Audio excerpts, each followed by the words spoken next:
Hey guys, welcome to another episode of Pint Bros. I'm your host Robert, and on a continuous journey of visiting every brewery in Southern California, we're back here in the historic Uptown Whittier, now checking Whittier Brewing Company. So let's check them out.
All right, guys, so we are joined here today with the head brewer and co-owner of Whittier Brewing, John.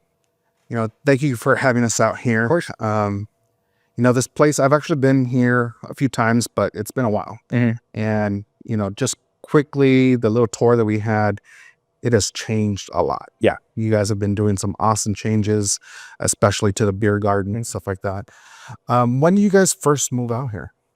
Well, there's a little story. I mean, when we first started to decide to do a brewery, this was about, the city actually came to us about this building. We were looking at some other spots around the area and they just said this spot. And we kind of just looked at it like, what? Yeah. This spot? Yeah. And we kind of looked at it and we're like, how do you say no? I mean, there's already people here. It's grandiose. It's a cool spot. So we just kind of just said, okay, let's do it. I mean, we didn't think we would be like this. We kind of thought, that traditional, warehouse, Yeah. kind of a thing. Mhm. Like we would be something like that with food trucks, whatever. But, Ricardo Diaz, one of our owners and backers, with his restaurant experience, he saw this as like, we can't say no. Yeah. Not really ever been in the restaurant business. I just wanted to make beer. It was like, okay, but now I see it where it's like, I'm so glad we picked this spot, and the building owners are good with us, and they see, or they share that vision of what this place can be. Yeah, for sure. And that's, it just kind of fell in our lap, so to speak, but wouldn't change it for the world. And what year was that? This is probably like around 2018, maybe late 2017 when we got to here, because we kind of talked about like, hey, let's open a brewery like 2015, 2016. Looking around different buildings, stuff like that. And then this fell in our lap. And then it took it was like a good year and a half, 2 years to like build it out. Yeah. Because, 1932, Yeah. there's a lot of 1932 things in here that we had to fix, and you would take out a wall or move something and like, Yeah. what? I can totally understand. Yeah. So there was a lot of that. But yeah, it was, a match made in almost heaven. Yeah. It works really great for us. That's really cool. Yeah. Being the 800-pound gorilla in Uptown Whittier, it's like, all right, let's do it. It was like, oh no. But then it was like, but it came out right. So we're really happy being here. Oh yeah. I mean, you guys have prime real estate. Mhm. This building has tons of history. I mean, we were talking briefly, it used to be a bank / nightclub, and it has had, after that, many iterations, different versions of businesses that really didn't take advantage of the floor plan as well as you guys have. Yeah. I mean, we know it's not the best full floor plan that we have out there for the kind of the pseudo food court thing that we're doing with the brewery. But I mean, I think that's the quirk that is cool. Yeah. It's not your Orange County cookie cutter. Mm-hmm. Here's a big old square, divvy it up. Yeah. It gives it character, especially when you walk in, you've seen it. It's just, Yeah. Then everything's in the back. So like I said, it works out really well for us. Yeah, for sure. And then the cool thing is you guys are constantly updating and making improvements. So you recently just did your addition to your beer garden. What would you call that? Outdoor pouring station. Yeah. I mean, it's just an extension of, I mean, it's basically the same thing we have inside that we have outside. Having, 500, almost 500 capacity and only one place to pour beer and sell it from, on those weekends, the line would go long. Yeah. Which is great. You got a long line. Yeah. People are waiting for it. But we knew that, I mean, even when we first started and had that patio, we knew we had to have something out there. And then, opening up right before pandemic kind of put things on a hold. And then it was just this past year where we really got into it and went a little big on it to make it, because I think you have to make it look right. For sure. I didn't want to just put a jockey box out there. Yeah. A kegerator. It's like it needed to be done right. Oh, yeah. So, we do a lot of events, private events and stuff like that. So to have that out there just adds to the things that we could do here. Yeah, for sure. Yeah. So speaking to your personal experience, what got you into beer? Well, the story, how I got into beer, there was a bar here in Uptown called the Brewery. Yeah. And Tony Alcazar, who is now over at Cricket Gaff, was the head chef there, became good friends over there. And I lived 3 blocks down the street. I now live 3 blocks that way. So that would be my hangout after. And it was just a different experience for me having beer back in, it was like 2009 when they opened.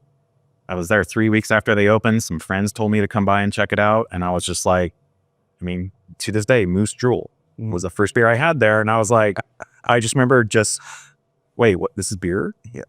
And it just went from there.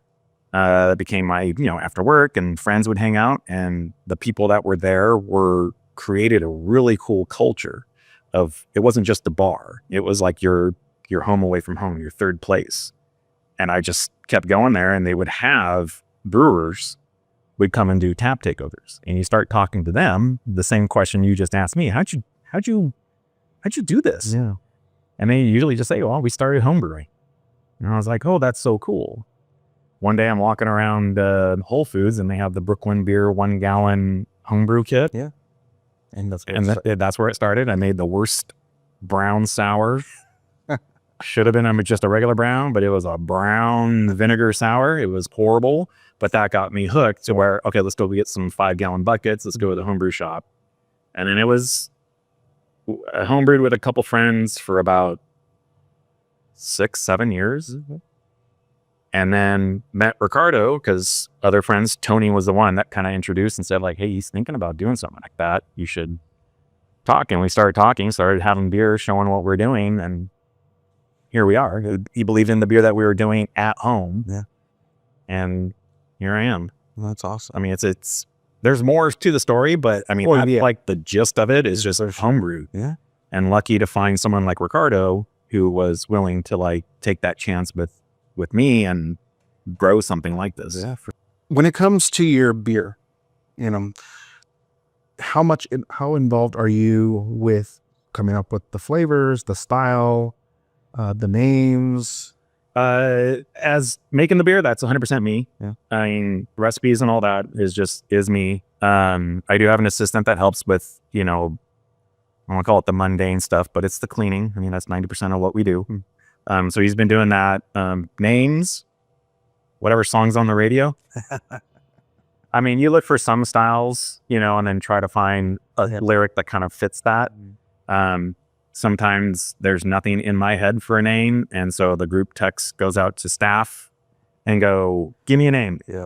And come up with usually after about 15 names, I'll find something that's good or that I can use. Yeah. I mean, names are, I mean, as much as I rotate through different, especially on the hazy side, different types, it can be a little challenging to find a new name. Yeah, no, for sure. But it's also, I mean, that's the fun part. Gets everyone involved a little bit. How much beer are you guys able to currently produce? I'm probably pumping out anywhere from 5 to 6 batches a month. Okay. I mean, I only got 4 fermenters, so that's probably about the most I can do. I mean, I could probably knock out more if I tried. I could probably get a 7 or 8 out there, but then I don't have place to store it. Yeah. So, which is fine. I mean, keeps me from not having to brew all the time, so I can kind of do some other stuff. Yeah, well, for sure. So yeah, again, focusing on things helps as well, especially when you're the one wearing so many hats and doing so many different things. So no, totally understand. It's awesome. I love it. So we have some of your beers here.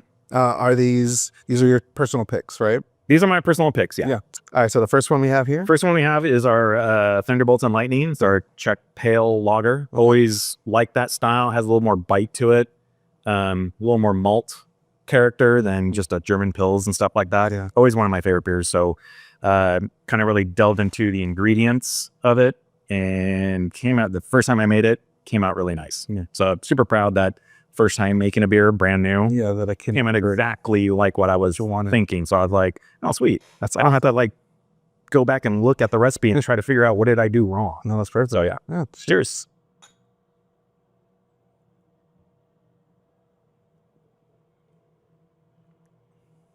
Yeah. I mean, just that bready. Yeah. I mean, it's hopped with Czech saws, and there's that bite at the end, at the back of the throat that is crisp. Yeah, I mean, you can crush it easily. Yeah. Yeah. I mean, like, I'm really happy how that came out. This is I've been telling you, like, lately I've been really stuck with Pilsners, lagers.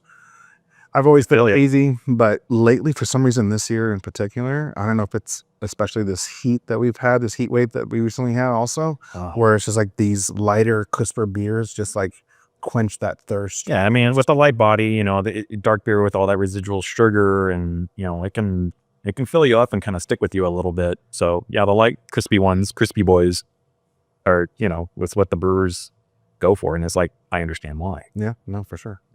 All right, so the second one we have here. Second one, this is Crooked Porch. So this is our brand new oak barrels that I got.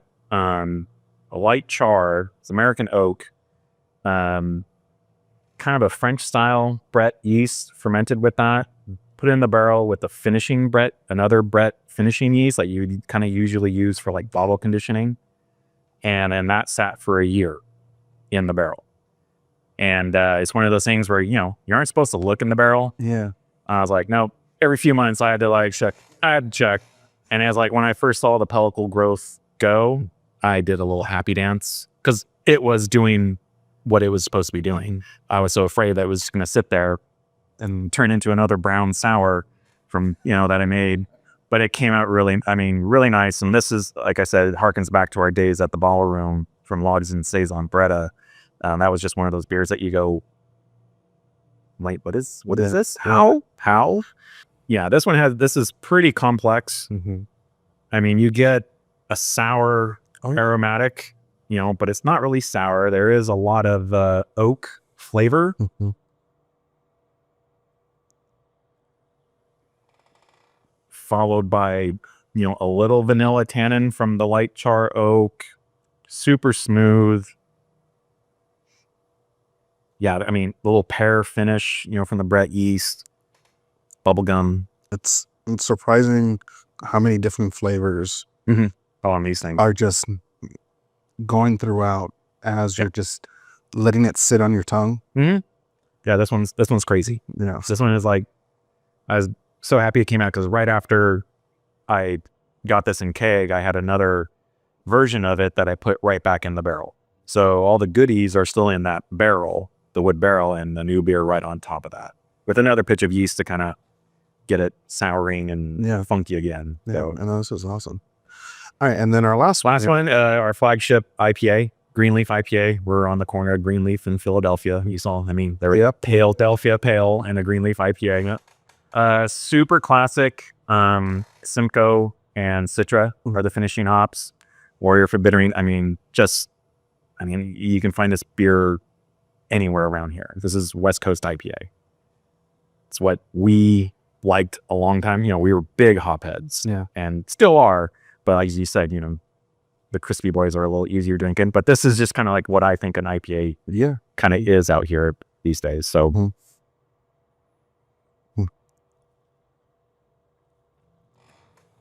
I don't know how that really tastes on the palate after a Brett beer, but you might get that classic, pine and citrus aromatic. IPAs used to be bigger malt builds. Nowadays, it's like one malt. You let the hops shine. Yeah. And that's what you're tasting, Mm-hmm. is all that hop. Well, again, John, I really appreciate you down here. Of course. If you guys are out here in the city of Whittier, Uptown Whittier to be specific, on the corner of Greenleaf and Philadelphia, make sure to come and check them out. Thank you. I appreciate it. Yeah, man. It's awesome. Thanks.